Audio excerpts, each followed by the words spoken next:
Almeida, Representative Rosana Ria Vergara, Deputy Speaker Rufus Rodriguez, Representative Siriaco Gato, and Vice Chairperson Jose Enrique Garcia III, and Deputy Speaker Len Alonte.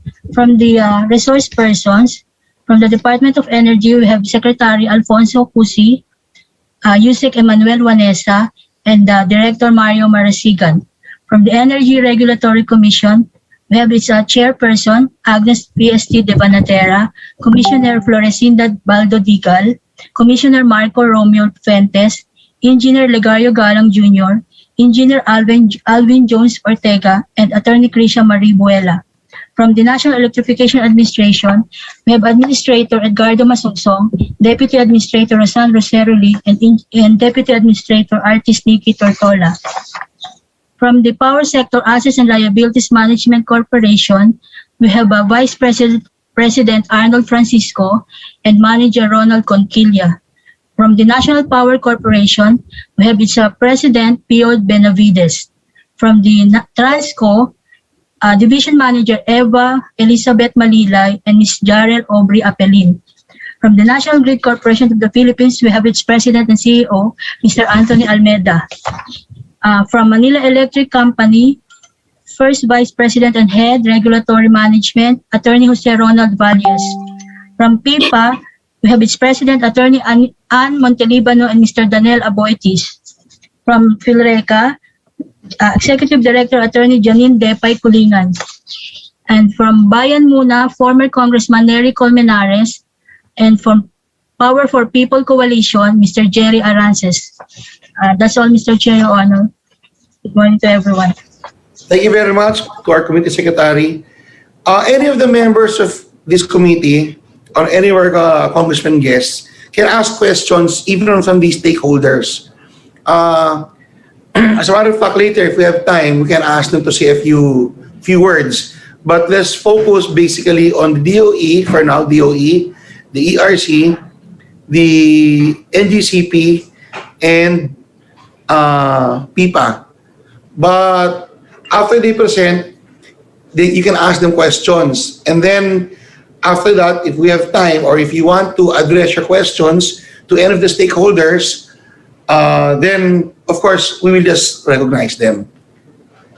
And if the stakeholders want to ask questions, they can always channel their questions to their through their congressman friends. Again, I'd like to give the floor to Secretary Al Cusi. Sir, good morning. You have the floor. If you want to talk to any of your subordinates to make the presentation, it's fine. Thank you, Mr. Chairman. Your honors and ladies and gentlemen, magandang umaga po. I will just make the opening statement, and I would ask my technical people to do the presentations when needed later on.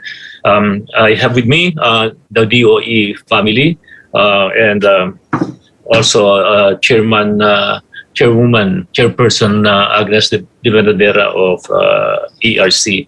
Well, ang pinag-uusapan po natin ngayon dito ay ang nakaraan pong mga pagkawala ng supply sa sistema.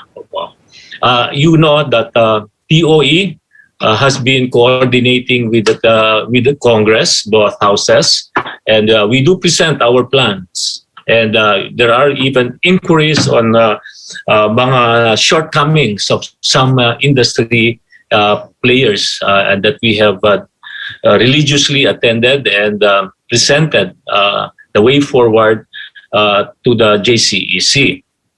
So, ito pong pagkawala the last 2 days ng supply is because po yung pagkasabay-sabay na pagkasira ng mga 4 na malalaking planta po that we lost around 2,000 megawatts sa supply po. But it doesn't mean that we don't have the capacity. We have the capacity, but unfortunately, bumagsak nga lang po yung planta. Now, it's the policy of the DOE na pinalapan na po natin, no? Ito po projection ng supply na ito, ginawa na po ito ng DOE up to 2040. na para po sumabay sa progresong mangyayari sa ating bansa, na para po naman yung ambisyon natin na 2040 na magkakaroon po tayo ng sabi nga po nato ng middle class society. Nandun na po ang ating programa ng pagbibuild ng capacity. So we have enough supply, but what we are looking for is the safety reserve. Yung pong safety reserve. So naging policy po ng DOE is from peak demand, we have an extra supply of 20%. No? So pagka magka-aberya po, mayroon yan. No po. So para lang po nagsabay-sabay ang hindi magandang pangyayari nung the last January 2 and June 2 and June 3, dahil po nga masyadong mainit ang panahon, tumaas na bigla ang demand, sumabay ng bagsak yung mga planta po. Ngayon, question, kung yun po bang kung hindi po ba nasira yung mga makina, yung ating po mga gensets, yung mga generation plants, kung hindi po ba nasira nung nag-peak demand po, makakahabol po ba ang supply? Makakahabol naman po, no? Pero talaga magiging sabihin natin po, mag-yellow alert